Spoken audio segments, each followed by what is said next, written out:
And we're back for another episode of the Lakers Fast Break podcast. It's Gerald Glassford coming right back at you here from Pop Culture Cosmos. The Lakers Fast Break, Inside Sports, Fantasy Football, and Game Source. We truly appreciate everyone out there listening to all of our great shows. If you can, please, I'll tell you, Tom, you always move something during my intro. Never fails. That's why I give you the 30 seconds for you, man. Was it the noise or the movement that drew you off? Anything, I can hear it. Your mics always pick it up. But yeah, if you it's the tricky table that I'm sitting at. It must be tricky out there for you. It's tricky. It's tricky when you every single time. Every single time. Always in the intro. People wonder just why trying to get situated, and people wonder why I do the 30-second intro. But I'll tell you what.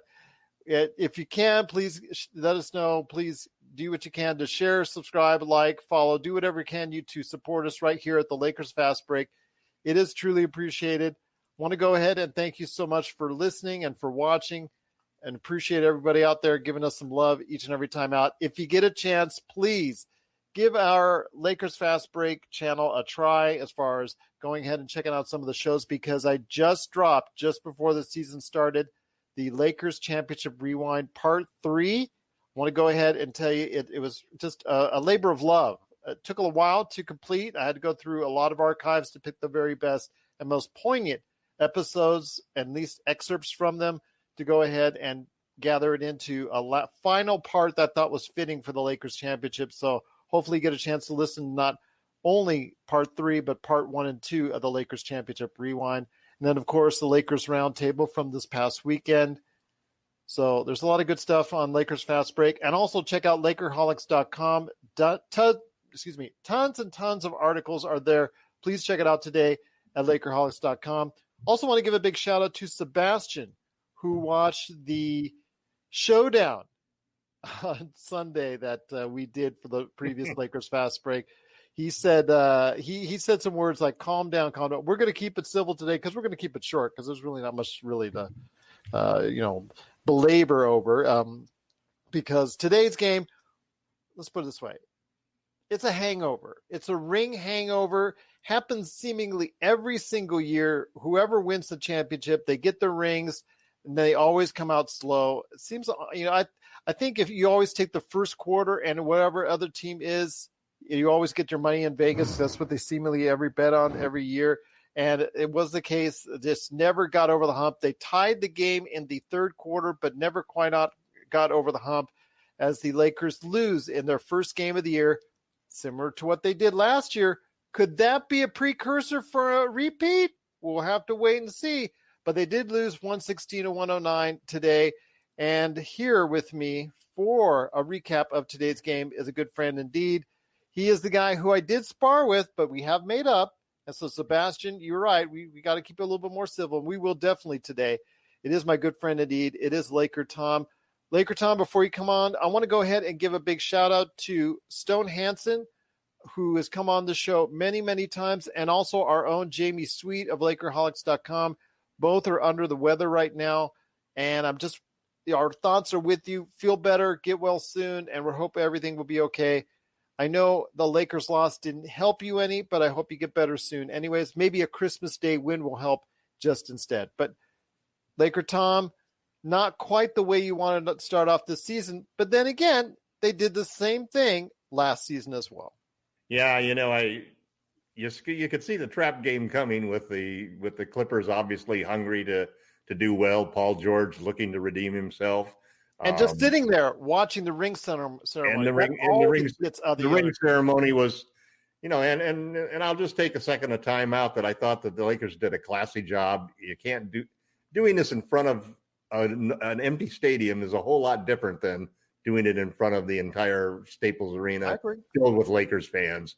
And I thought that they, right from Adam Silver's comments all the way down to Jeannie's comments, Frank Vogel's comments, I love the involvement of the families giving the rings out to the players and to the assistant coaches and so forth.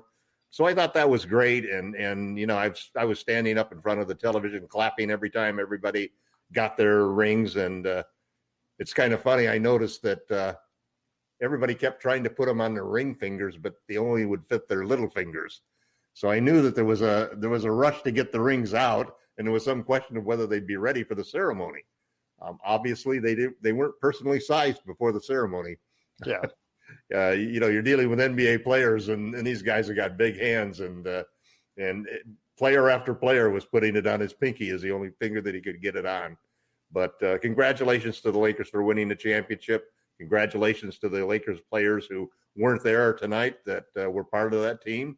I thought they did a great job, and that was the highlights of the situation. The game was an interesting game. I loved how the Lakers came back in the second quarter. We had some problems. Some players played well. Some players didn't come out and play well. I think that you have to give Paul George credit. He took a lot of flack through the performance that he did in the playoffs and how he and Kawhi did not produce. Paul was certainly played like a $190 million player today. And 13 out of 18 and 30-something points. That's a great way to show that you're going to come back. We'll see how he does in the playoffs. Yes, we'll see how he does in the playoffs. That's my only concern, that when the things come down. The Lakers, I liked what I saw from Trez. I thought he played very well. Very efficient. I was very worried about Marc Gasol because he really just did not seem to have any snap to his game at all, and he seemed to look very slow and very old and very foul prone. He was obviously in foul trouble right from the beginning, and that makes it a tough haul for you to have a good game. And somewhere Dwight Howard is laughing. Yeah, well, in Philadelphia. Listen, I think that it's going to take, for one thing, somebody like Gasol is really the kind of guy who needs a regular training camp more than other players do, because he's got to get his legs underneath him at that age. LeBron missed a lot of bunnies early in the game. And so, the Lakers, I think that Frank Vogel said it well when he said that mentally we're there, but it's the question of physicality. Have we physically got our legs underneath us? Well, that's why the 4-0 undefeated is kind of like fool's gold. Right. Yeah. Well, no, it was because we shot lights out. Yeah. Well, I'm not saying it's hard from three. It always seems like when you play really well it's hard to get off to that when it comes to the regular season. It just seems like it's like you go from one island and you go into another island, and it's just so weird how that works out. Sometimes you almost want bad preseasons, because somehow I've seen a lot of teams play better because of it. I don't know why. There's always a silver lining, even in a situation like this, because all of a sudden now this is a wake-up call. After everybody is putting the Lakers in a tier by themselves, at the head of the league and so forth, wake up now, because the season started. And it's only 71 days since you last won a championship. But by the same token, the schedule is compressed. The schedule is, they've taken the schedule and they've crammed it into 71 games, and they've crammed the time in too, so that's the less rest between games. So it's going to be interesting. We played 11 men. I think one of the problems, again, that I've mentioned several times with an 11-man rotation is that you're going to have at least 2 or 3 or 4 players in there who don't really get enough minutes to get into the rhythm and to develop a rapport with their teammates. Yeah. And I think we saw that tonight. There was especially, and part of it was obviously the ring ceremony hangover, as you put it, but, lazy passes that were intercepted, and you spark it, you give a team a 20-point lead to start off the game, 22 points, I think, at the peak. And you can come back, but that takes a lot out of you. And then you get up the 9-point lead, and all of a sudden you just don't have the energy to come back. Paul George hit the shots. He must have hit like 6 or 7 shots in a row there. At the end of the third quarter, that burst really did it for Clippers. I think that's where they won the game. Yeah, so, I'm not worried about the season. I think this was just like last year. It's just one game of 72. We could still go. My attitude is always that you can still go 71-1. So we'll see what happens. But we've got quite a few games. I think we play 4 more games before the end of the year. So that's not like you can sit back and rest on it. Well, they do get 2 days off. It'll be interesting to see what Frank does with the rotations. I thought that, Caruso had a terrible game. I mean, 3 horrible turnovers.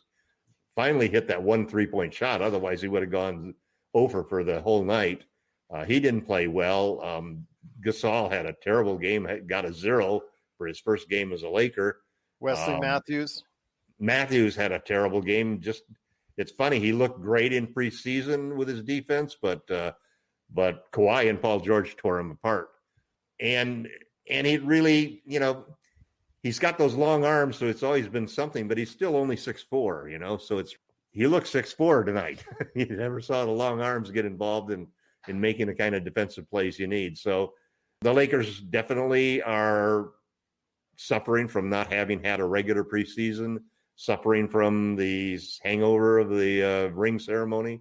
And we'll see what happens as we move forward. I think Trez and Schroeder look pretty good. Schroeder just trying to do too much. Too much. Well, but I think most of that was at the part of the game where we needed somebody to actually take over and do that. We just couldn't trade baskets. We just kept trading baskets, and that's a problem. That when you get somebody who's hot like Paul was, and even when AD would try to cover him, he'd easily make a switch on somebody. I know that Frank doesn't like the switch, but we sure didn't fight over the screens and try to prevent for switching. They were pretty much able to isolate people out, and we didn't do a good job on the other end because we didn't really go in and isolate against Lou Will when he was in the game like we should have. That was basically one of the formulas we had for winning last year. So chuck it off to the ring ceremony game, and we move on. I guess the next game is Christmas, right? That is correct. They get 2 days off. And the Mavs. Yeah, and so a little bit of lackluster performance for AD and LeBron, obviously not playing up to their level as well, trying to still get into it. Like I said, I think Schroeder did a little bit too much, but he was aggressive, and you want somebody aggressive outside LeBron. He shot well from outside. 2 of 5. 5 for 15 overall. He's going to improve on that. So I'm going to give him a little bit of slack, but he was aggressive, so I do like that. I just think overall the defense, I was kind of concerned. And then the fact that they don't have as much interior defense, which more teams I found going to the basket are going to be a problem because you saw the Clippers. It's a real problem when it's Paul George and Kawhi Leonard going to the basket for little 10-foot shots or layups and so forth. I didn't really see a whole lot of the triangle offense that had been talked about and so forth. But they didn't need it. Yeah, they didn't need it, and they shot well from three. They hit timely threes, especially George. I mean, he was very unstoppable and showed what kind of player he can be. He obviously did not adjust well to the bubble, and obviously had some issues with confidence in the bubble that sort of caused him to really fade out at the end there. But, good players who have talent will come back, and we'll see what happens as we move down the line. I think we play the Clippers 2 more times, if I'm not mistaken. That's correct. In the season. And so we'll have our chances to get revenge, and then we'll see if they can make it to the finals to play us this year. Going to be the most competition for the Lakers, I think. This is Raphael from NBA Draft Junkies.com, and you are listening to the Lakers Fast Break. Check out what's been going on with the Pop Culture Cosmos Show and the PCC Multiverse. People are just losing their minds trying to consume Marvel products right now, and I don't blame them. This is some of the best entertainment you can get on TV and big screen right now. If something's going to be successful or not, they look at the mentions, they look at the likes, they look at the retweets and the tweets and the subtweets and the tweets, and they look at all of that to say, okay, this is actually going to garner a lot of attention. Is it going to be enough, though? I think the fish out of water syndrome might be enough for somebody like us, because it's going to be hilarious to watch 2 stoner kids we saw barely make it through high school now live in a society that they fully don't understand because they've been stuck in a decade and never came out of it. Facebook stars, not ninja stars, okay? I know how some people take things literally, so don't throw ninja stars at us, but like the Facebook stars. Click on those. That's what we want. That's the Pop Culture Cosmos Show. And the PCC Multiverse. Catch our shows on Worldwide Radio 7 days a week and wherever you get your podcasts. Or Big Chasm. I still pick the Lakers as my favorite, but I don't think that there's the huge chasm between the teams such as the Lakers and the Clippers. I think the Clippers did enough to either stay at the level or be a little bit better. I think the Ibaka acquisition was a very good Ibaka one. obviously outplayed Gasol tonight. So that to your credit, you've always felt strongly on that. We'll have to see. I felt very strongly that I would have rather had Gasol because of the passing ability, but Ibaka's 31 and Gasol's 35. So we'll see how that plays out as we have the next matchup against them. We'll see. I don't even know if Gasol did Gasol get an assist? No, I don't think so either. He was basically. I don't remember an assist from him. I don't remember a 3-point shot. He did get one assist and one rebound. That's pathetic, my friend. In 12 minutes. That's the difference in the game. We got outplayed at the center position, and nobody could stop Paul George. But give the Clippers credit. Yeah, absolutely. They had to have this win, because if they had lost this game, it would have been a very, very tough situation. They are coming back from a series of faux pas and disappointments, and so there was a lot of pressure on them, and they were ready to play, and the Lakers basically took a lackadaisical approach to the game. We just sort of slipwalked through the first half, or for the first quarter at least, and managed to come back in the second half. But the one thing I never saw, even when we came back in the second half, a lot of it I thought was poor shot selection by the Clippers, and taking bad shots and not making them and go cold all the time. And it wasn't necessarily because of the Lakers playing unusually strong defense like you've seen them do in the past. We haven't seen that lockdown defense at all tonight. So it'll be interesting to see how the Mavs are going to be gunning to try to give us 2 losses to start the season, and they have an effort to want to prove that they can play in that game. And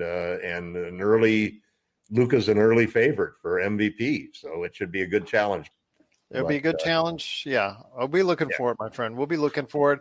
I know you and I will be back for a post game for then. Hopefully, it'll be a little bit longer, because it'll be hopefully after a win.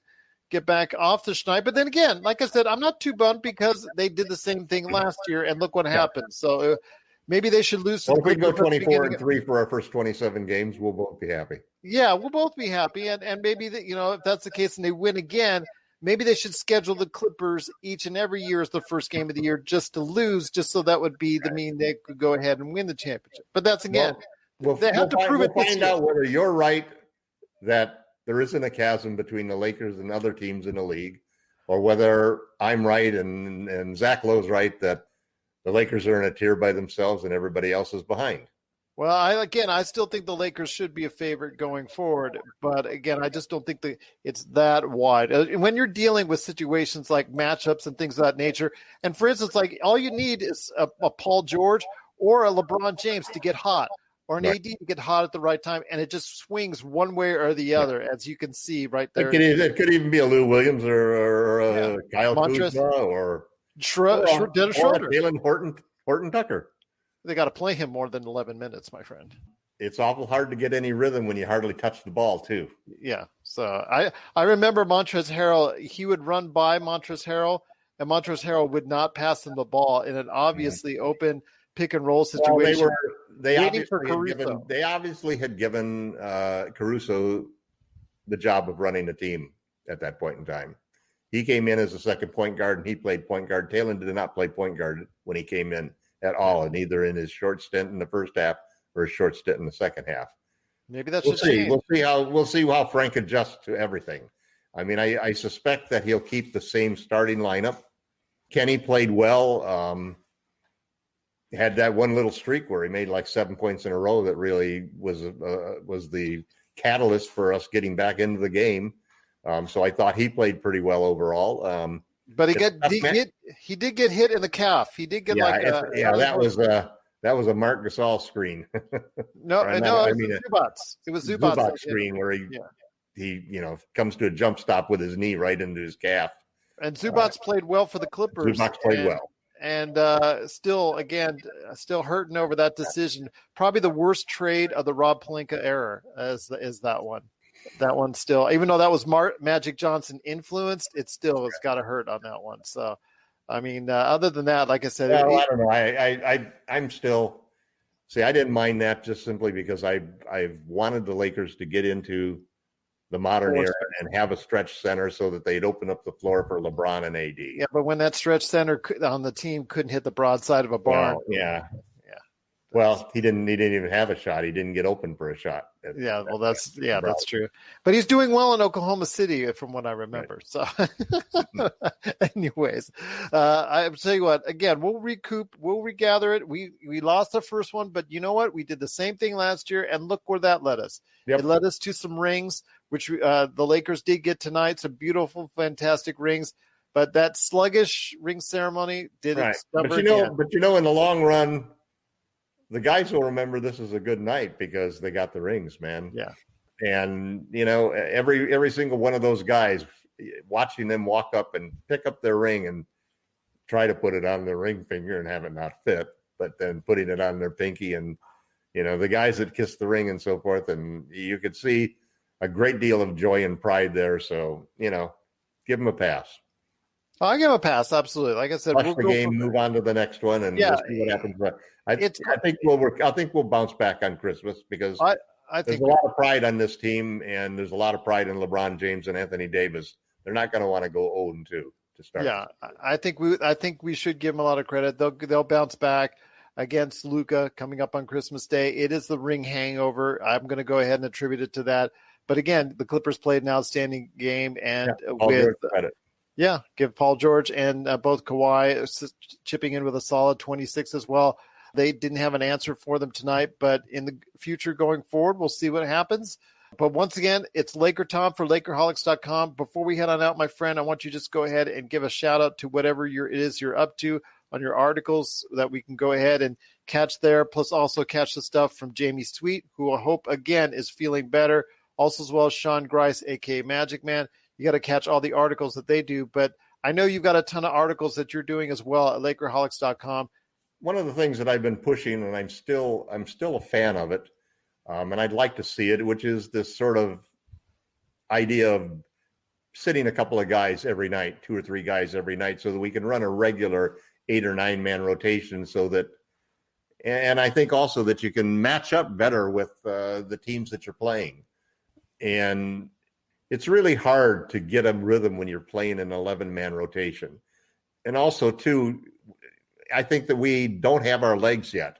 And so it makes a lot more sense for guys to be able to have a normal 25-minute game that you play so that you get a good 12-minute stretch in the first half and a good 12-minute stretch in the second half.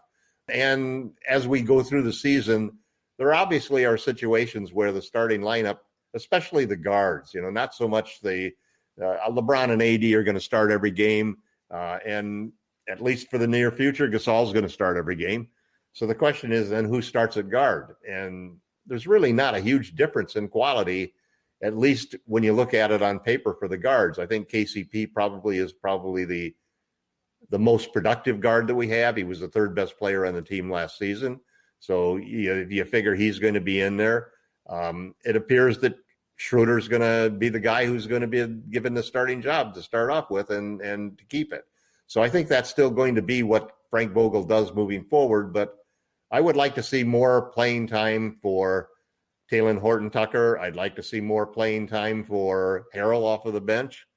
I think that I was concerned about how Caruso played because he did not have a good game, and his turnovers came at very critical times during the game. That was very un-Alex-like, if you will. And I get so angry when he leaves the guy in the corner to try to help out in the middle because he's not really going to do much in the middle of the key. And several times, twice with Pat Beverly, he left him all alone in the corner in order to try to be a help defender in the key. So I'd like to see Frank just settle in whether it is. I don't know whether maybe it'll be Matthews and maybe it'll be Matthews and Caruso, who may get fewer playing time. I don't think we can make a decision on that based on just one night, especially with the ring ceremony and so forth. But I'd like to see him do one of two things: either sit 2 or 3 guys every game in order to give them a rest so that the other 8 or 9 guys can get the regular rotation, or alternatively decide upon a rotation. If you decide that you're going to sit Taylor Horton-Tucker and you're going to sit Matthews because the other 9 guys are playing better, get a rotation where you can really have guys have enough time. I think when you play an 11-man rotation, you end up probably hurting 3 or 4 or 5 guys at the end of that rotation. They don't get the minutes that they really need to do to get into rhythm, to develop a rapport. The team gets a little disjointed. So I'd like to see what happens as Frank moves forward. I do have to say that I have a lot of confidence in the rotations that he made in the playoffs. He showed the ability to make adjustments in the playoffs, to change his starting lineup and so forth. So what he does in the regular season probably doesn't really matter that much. I'd like to see him get down to an 8 or 9-man rotation fairly soon, maybe by the first of the year. So we'll see what happens in the next 4 games. We will see indeed. But if you have any questions for LakerTom, it's at LakerTom on Twitter. Also check out his great articles on medium.com. You'll be happy to see that there. And then also, of course, catch him at Lakerholics.com. You can go ahead, share your thoughts, share your comments, share your opinions on the Lakers. Take out your frustrations there right now. It's Lakerholics.com.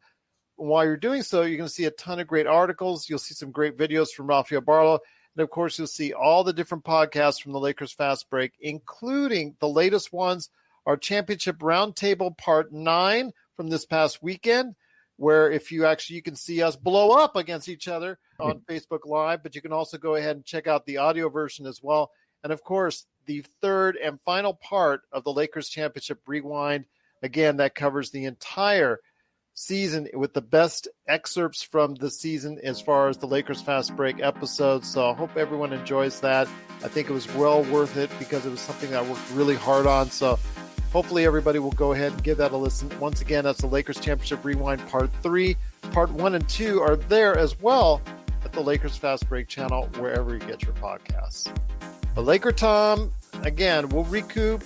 It's the ring hangover. We'll go ahead and leave it to that, just like they did last year. Could that be a sign that the Lakers will win and repeat for sure now, since they lost the first game 116-109 to the Clippers?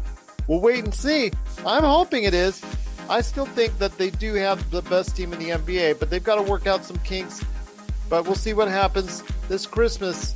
And we'll be back right after the game, Lakers versus Mavs on Christmas, doing the post game right here at the Lakers Fast Break Podcast.